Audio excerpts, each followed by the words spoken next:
Nessa sexta-feira, eu quero saudar a todos com a paz do Senhor. Queremos ministrar mais um vídeo, acerca do estudo bíblico que ora nós estamos transmitindo a todos vocês.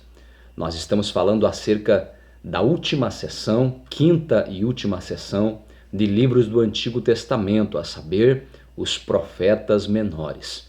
E hoje nós queremos falar acerca do livro do profeta Joel, mais um profeta pré-exílio, certo? Que profetizou antes do exílio de Judá na Babilônia. Então queremos agora transmitir algumas informações que vão ser de muita valia para a sua vida quando você for ler ou estudar este livro. Com essas informações, você poderá se contextualizar de melhor forma, tanto biblicamente como historicamente, e assim sendo, você compreenderá melhor a leitura, o estudo em apreço, tá bom?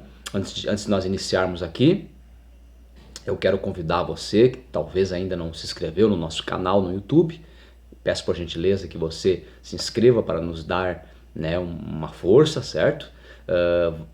Entra no YouTube e aí você digita lá Valdecir de Almeida Oficial, você vai estar entrando no meu canal, aí eu peço para que você se inscreva nele, certo? Deixa o teu like, o teu comentário, enfim, compartilha também os nossos vídeos com seus conhecidos, amigos, familiares, certo? Todos aqueles que têm o comum interesse pelo estudo da palavra de Deus, tá bom? E você também poderá, e é importante que você ative o sininho, ali no nosso canal no YouTube, para que você esteja sempre recebendo as notificações, certo? Ou seja, os novos vídeos que a gente periodicamente estamos sempre fazendo, tá bom? Então agora eu vou estar lendo o meu material teológico a respeito do profeta Joel, o livro do profeta Joel. Vamos tecer também alguns comentários para a nossa melhor compreensão. Então eu convido você a vir junto comigo. Livro do profeta Joel, autor Joel, filho de Petuel. Data durante o período em que Joel provavelmente profetizou, isto é, aproximadamente entre os anos 835 a 796 antes de Cristo, tá? O propósito pelo qual foi escrito o livro do profeta Joel: prevenir Judá a respeito do iminente castigo de Deus, como consequência de seus pecados, e insistir para que o povo se volte para o Senhor.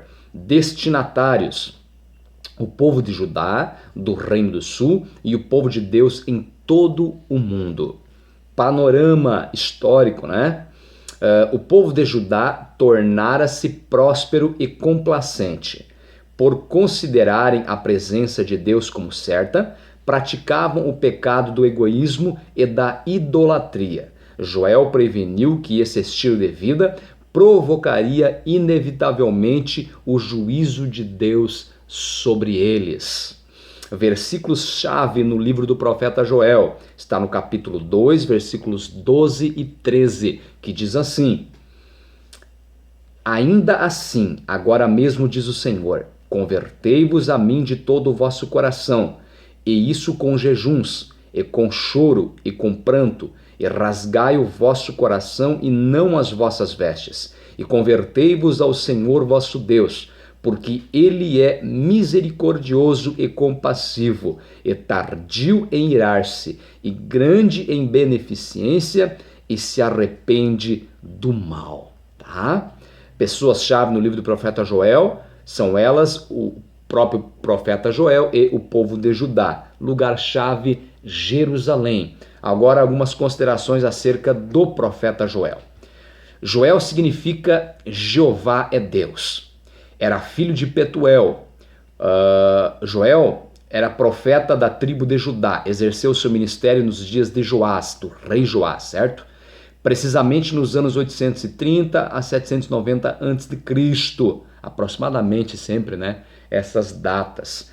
Podemos chamá-lo de profeta pentecostal, tá? Por que nós podemos chamar o profeta Joel de profeta pentecostal? Olha só, porque foi ele quem profetizou com mais objetividade o derramamento do Espírito Santo, cujo cumprimento teve início no dia de Pentecostes, segundo Atos capítulo 2, né? E continua até a vinda de Jesus. Ainda estamos vivendo aqueles dias, como diz no livro do profeta Joel, capítulo 2, versículo 29.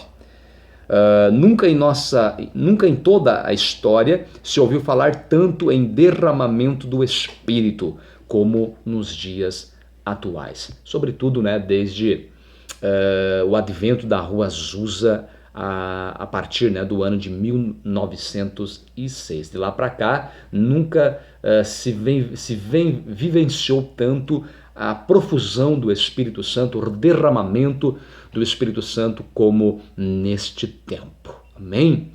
Meus irmãos, vamos agora então passar para vocês o esboço do livro do profeta Joel, esboço, tá? Basicamente o livro do profeta Joel é dividido em duas partes, a saber, do capítulo 1, versículo 1 até o capítulo 2, versículo 27, a temática é o dia dos gafanhotos, tá? E do capítulo 2, versículo 28 até o capítulo 3, versículo 21, a temática é o dia do Senhor.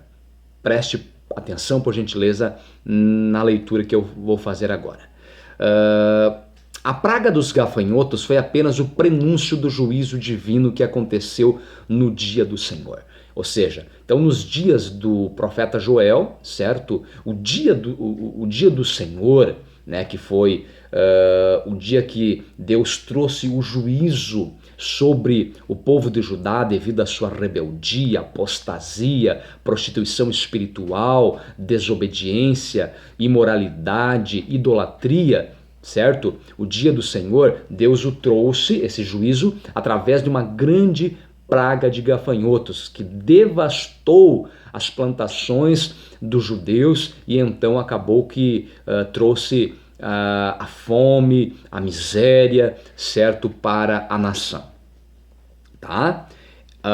Essa é uma eterna exortação ao arrependimento, acompanhada de uma promessa de bênção. Da mesma forma que as pessoas tiveram que enfrentar a tragédia da destruição das colheitas, nós também enfrentaremos o trágico julgamento divino se vivermos em pecado. Mas a graça de Deus está ao nosso alcance agora, para que esse dia não nos surpreenda. Eles não vigiaram, não deram atenção para as profecias de profetas como o profeta Joel, e então o juízo veio sobre eles, né? Além dessa devastação das suas colheitas por esta grande praga de gafanhotos, né? Nós sabemos que no ano de 586 a.C. veio o juízo dos juízos, né? Que foi a invasão de Nabucodonosor e seu exército, ou seja, o exército da Babilônia, levando milhares e milhares de judeus como escravos, cativos para a Babilônia. Mas assim como Deus, devido à apostasia de Judá, à rebeldia, à desobediência, à prostituição espiritual de Judá, né? Deus trouxe um juízo sobre eles, eles pagaram um preço, houve consequências, ou seja, sempre há consequências para os nossos pecados, para os nossos atos, tá? Sejam os nossos atos bons ou ruins. Se os nossos atos forem bons, as consequências serão boas, porém se os nossos atos forem ruins, as consequências serão más, certo? Mas apesar de tudo isso, Deus fora misericordioso com Judá.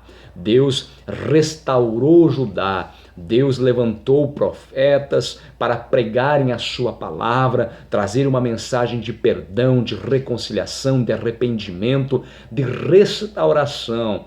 E após 70 anos no cativeiro, os judeus puderam novamente regressar à sua terra para viver um novo tempo, onde a casa do Senhor que fora destruída por Nabucodonosor seria restaurada. E a Bíblia Sagrada, vai lá no Antigo Testamento, vai nos dizer que a glória da segunda casa, ou seja, do templo em Jerusalém, a glória da segunda casa seria maior do que a da primeira, porque Deus ele tem prazer em restaurar o seu povo, em perdoar as transgressões do seu povo. E essa mensagem ela continua viva, ela continua atual. Assim como Deus ele trata comigo e com você quando nós pecamos, assim como ele traz a nós o seu juízo, as consequências do nosso pecado, Deus sempre está pronto para que eu e você, para Ele transmitir o seu perdão para mim e para você, quando eu e você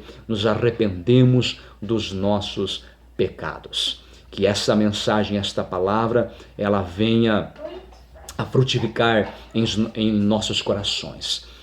O meu desejo, a minha oração é que Deus abençoe você e a sua família de uma forma extraordinária neste final de semana. Até segunda-feira, querendo Deus. Um forte abraço desse seu amigo e irmão em Cristo Jesus. Amém.